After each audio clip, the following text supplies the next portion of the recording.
Good morning, everybody, or Grüß Gott, as we would say it in Austria. Bonjour, guten Tag, buongiorno, good morning. I'm Elena Cosentino, and I come from Rome, the capital of Italy. Our team comes from Hungary, which is the most beautiful country of the Central Europe for us. Good morning, everyone. My name is Paweł. My name is Claudia. We are from 6th High School in Gdańsk, in Poland.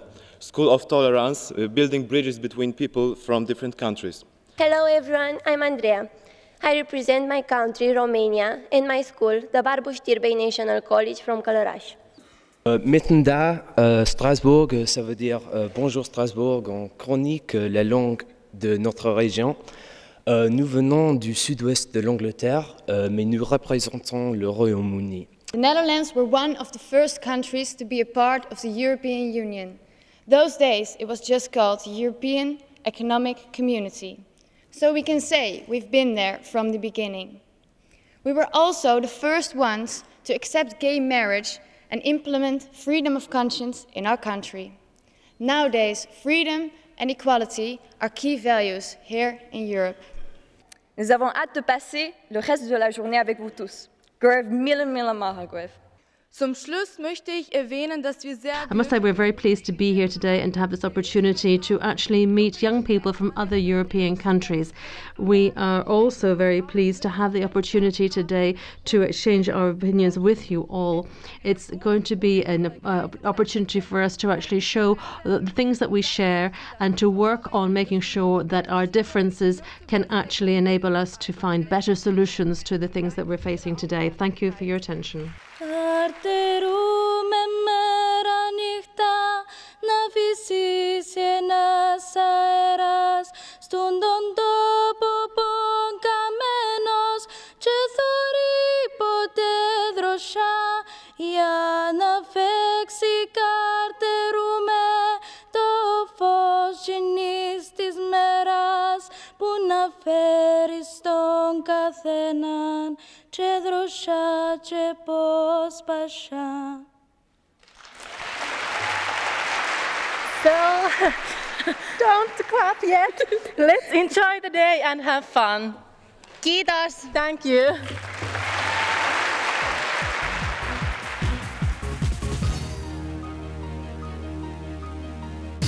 Recently, Oxford University did a research about the rising technology and robotization. And the research came to the conclusion that in the US, 42% of the current jobs might be substituted in 10 years by robots. Now, Europe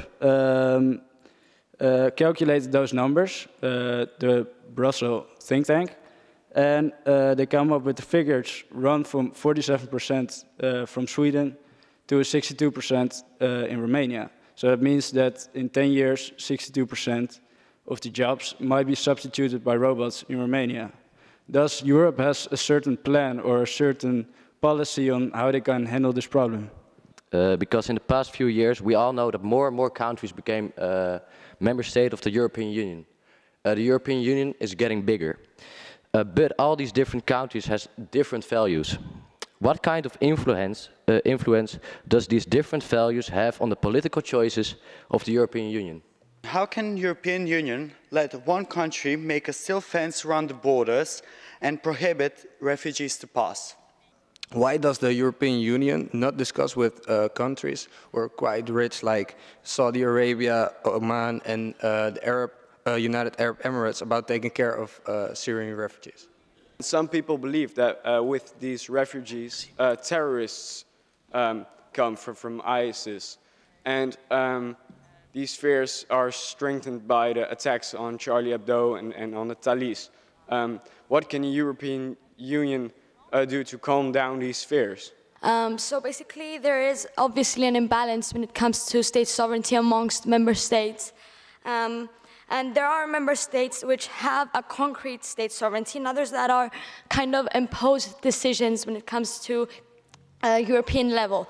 How do you believe a balance of power can be actually achieved in Europe? Thank you.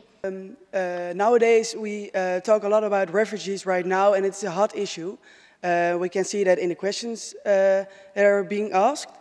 But a few weeks ago, I spoke to a representative of the European Union in South America, and he said that because of climate change, in the future, there will be even more migrants coming to Europe because of areas where people live will be, well, unlivable anymore. Do you see that as a big problem, and is there being made policy on?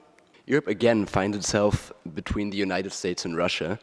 And my question is, how is the EU going to position itself in a more and more bipolar world, especially concerning the situation in Syria or much closer to home in the Ukraine? Thank you.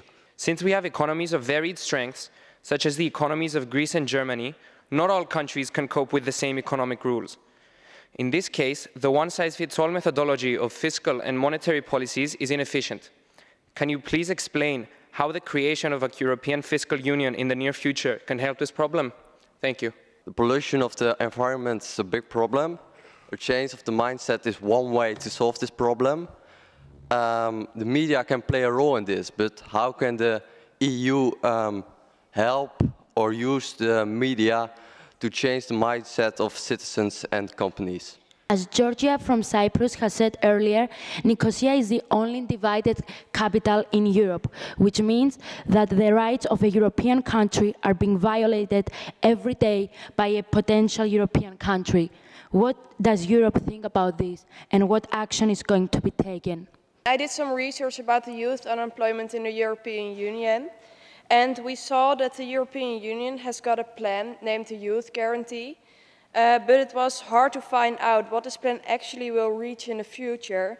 And my question is, can you tell us a little bit more about this plan and what the plans are for the future about youth unemployment? Pourquoi est-ce que c'est tellement difficile? Why is it so difficult to convince members of the European Union that they should be making a particular effort to try and move towards renewable energy that would improve our overall situation? I'm in my senior year and I'm doing research on the low percentage of women in top functions. I think this is an interesting subject here because we're with all different countries that all have a different way of solving this problem. And I was wondering if you think this is a problem we should all solve with the countries ourselves, like we do now, or something we should discuss or maybe even solve in the European Union itself, and maybe in the form of a quota. Obviously, we have to help people who escape from war and misery in Africa, but doesn't the European Parliament think that we should also support the development of the working system in these countries, after having guaranteed a better life to these populations without war, because the main problem in these countries is war. Or we should think that the only way to help these people is to help them once they are arrived in Europe. And I'd just like to ask, in relation to the immigration crisis, I know some people are of the opinion that an influx of immigrants may result in a decrease in the availability of jobs. And I just want to know what you'd say to this, Gurv Milomakov. We felt that the media was really important as it's quite a strong form of access that the youth have to these issues. So we felt that we should place particular emphasis on the internet, as for like teenagers such as ourselves, we spend so much time online that if we face these issues online, it could then help us in every day. So through advertising campaigns, commercials, everything like that should be based around the environment. So topics on the environment, articles, anything that can maybe like bring about discussion and further thought from the youth of today would be really beneficial. Another aspect would be to have shock value in commercials. Perhaps the group today felt that we can be a bit placid about the environment and we can brush it off as something that doesn't affect us.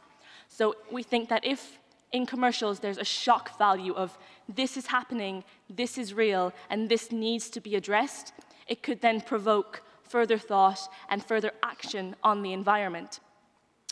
We also feel that the government should have a really big interest in it, and one way we could do this would be to tax unenvironmentally friendly companies and to then use those taxes to then invest in environmentally friendly companies. However, this arose many issues. For instance, we felt this could increase the price of everyday products, and then that could invest on the consumer and on us in our everyday. And I think this highlights what a complicated and complex issue saving the environment is, because how everything is just so interconnected that if we change one aspect, it has a knock-off effect further down the line. How do you think the government can further can implement further measures to help the growing problem that is climate change and global warming? If sea levels rise, then it's the government who is going to have to pay out for flooded land and ruined agriculture. So it's in their interest to invest early and to invest now in aiding with this problem. So in ways such as, for instance, funding the media campaign to raise awareness would be one thing that the government can do, or to help invest in renewable energy resources throughout the country that the government is participating in. So installing solar panels or recycling units across the country would have a major difference. So thank you. If we want to help in a good way, then we need to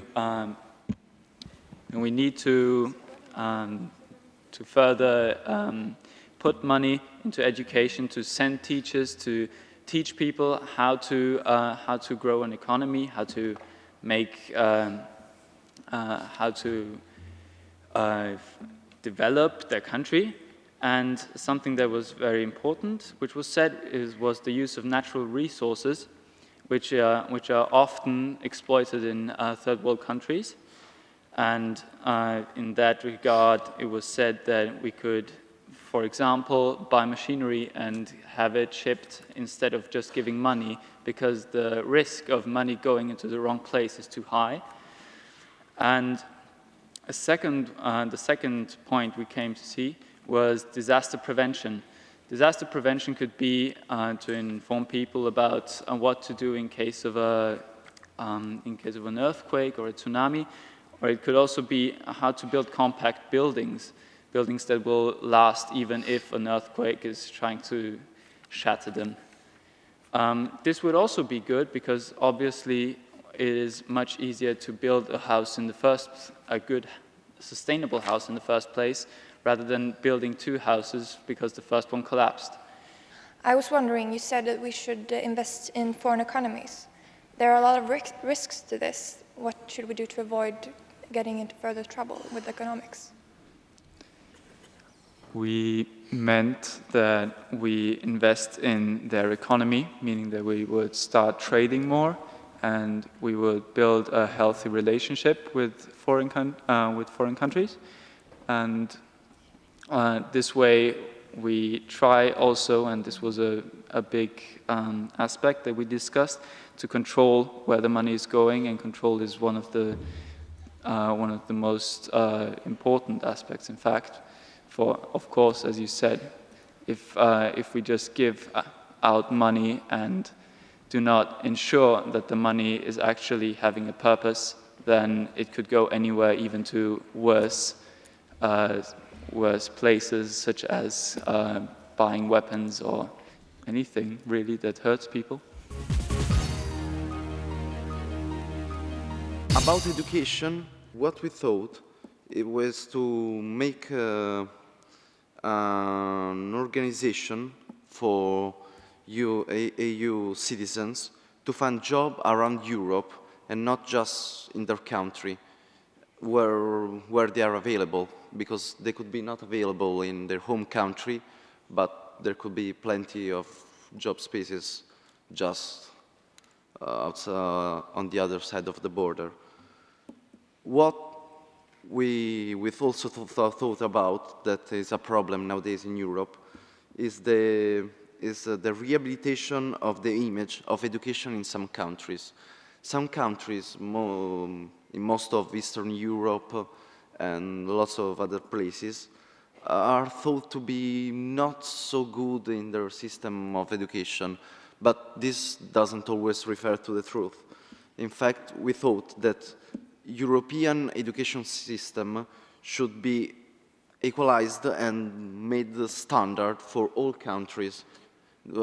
Everyone should study the same subject and the same portfolio for all the European students. We thought that Europe should put more attention on building a portfolio to make the European students know what they are good at, and for universities after the school to be able to accept the best students, not just based on prejudice. We thought also about a program, a school program that could be made for a week in a year, in October we said, for all the students from the 9th to the 12th grade, which could have courses held by workers or university students, just to inform young students about how it is like working in some works, and to explain their personality, their skills, and their attitude. Well, media plays a principal role in spreading information in our lives. Having in mind that there are existing media established by the EU, for example, Euronews, we suggested that the involvement of such media is needed. We thought that the creation of another TV channel that would be informing people on issues relating to the EU is needed, but we believe that the people consisting it should not be directly involved with the European government, as we believe that the directors should be representatives from each member state that are making sure that all the news are valid and transferred correctly to the audience. Taking into consideration the above, we believe that the EU should establish a law which restricts political parties in influencing media platforms in each member state so to avoid propagandas. What we mainly discussed is the creation of a social media platform where articles and information that is revolved around the EU will be posted, but everything there will be censored and making sure that the information is valid and correct, and their European citizens can access and read the articles where they can discuss and listen to the opinions of other European citizens. So we also said that this could also be created as an app, so you can access it anytime and any place. And lastly, we said that education plays a principal role in how young people involve. So we believe that there could be classes where students can access platforms such as the above that is only accessed by school students, will be good as teens can see the opinions of other people their age and therefore become active citizens and involve to people with critical minds. Thank you. Do you think that it is easy to find a person that doesn't belong to any political agenda and is very objective when it comes to politics? Because you said you were going to gather a team of professionals that would run this TV channel, but I think it's very hard to find someone who doesn't belong to any political agenda that could run the TV channel to spread information. Thank you. That's why we said that there's not going to be one principle that is going to be directly involved with the European government. There's going to be one from each member state, and as there's going to be one from each member state, there's going to be different parties. So as they're going to spread their information, other people from other parties will not agree with some of them, so they're going to restrict the information to the part that is true and objective. Europe not being able to deal with influx of people trying to reach its borders. With my committee, we have come up with various ideas in order to tackle this controversial issue, and our main agreements were on integration and communication. We of course support the EU's current initiatives to deal with the refugees and migrants, and we kind of added up to them. First of all, we agreed that we need to give populations a reason not to abandon their countries, especially those who live in African countries, by encouraging infrastructure programs in these countries to help them advance. Another topic that we focused on was integration and trying to help refugees understand European culture by enabling them to take part in free government courses that already exist, for example, free language courses. We also want, however, for European citizens to have a better understanding of the topic so we can overcome stereotypes and misconceptions through campaigns and the media or even schools, and thus increase diversity. In addition, we agreed that more frequent checks are needed regarding refugee camps to ensure that facilities are adequate and for a person to live in. Some of our ideas were including translators, for example. We also agreed on the persecution of smugglers and tracking them down in order to minimize the deaths of refugees due to the dangerous ways of transport they use. And we also agreed that the EU should create alternate routes. Finally, after our controversy, we all supported that we wanted the EU to use its joint lobbying in the United Nations to provoke discussions on the topic, especially with Asian countries, in order for us to get help in all levels, even if it's financial. We want everyone to stop seeing these people as numbers and start seeing them as a brother, a mother, and a father. We are the change we have been looking for. We are the change that we seek. Thank you. I'm Sophie from Vienna, and I wanted to ask the Circle Group about migration and integration if you considered if the EU should negotiate also with Syria, with the most important partner in this difficult decision and this difficult problem, which means what is Syria? I mean, there's the Syrian regime like Assad and the rebellion groups. So have you considered talking to these partners or conflict parties? There was actually great controversy and different opinions regarding this topic, just like it happens in the EU today. What we said, though, was that we want to increase infrastructure in Syria, and we also want the idea of democracy to be achieved in these countries in order for the regimes to actually be more democratic and less of a dictatorship. However, representing the majority, we agreed to be neutral in actually taking part when it comes to regimes, and just agree on the fact that we do not support the Islamic State, the so-called Islamic State. The first idea was to introduce different subjects at school. From a very young age onwards, we were thinking elementary school or high school even, that would help the students find a job later in life. One of the examples was concerning specifically futuristic jobs, because as we spoke about before, there's less manual labor nowadays, and a lot of jobs will be taken over by machines, and it concerns a lot more of technology since we're very advanced by now. And we think that one of the best ideas to promote youth employment would be to introduce such subjects at school. The second idea we talked about was the BEP, which stands for Beneficial Exchange Program, which we came up with in our group. It mainly concerns people who are unemployed in their own country, whether they're young or whether young as in children, or whether they're already finished with school and can't seem to find a job. The BEP would give them the chance to apply to the program and would inform everyone about open job possibilities in other countries. And lastly, the third idea we had was just basically special schools, because while unemployment concerns mainly people who didn't even receive education or didn't have the chance to visit public schools or private schools or any kind of education. It also concerns people who are already finished with university and who just can't be employed anywhere because of the lack of their experience.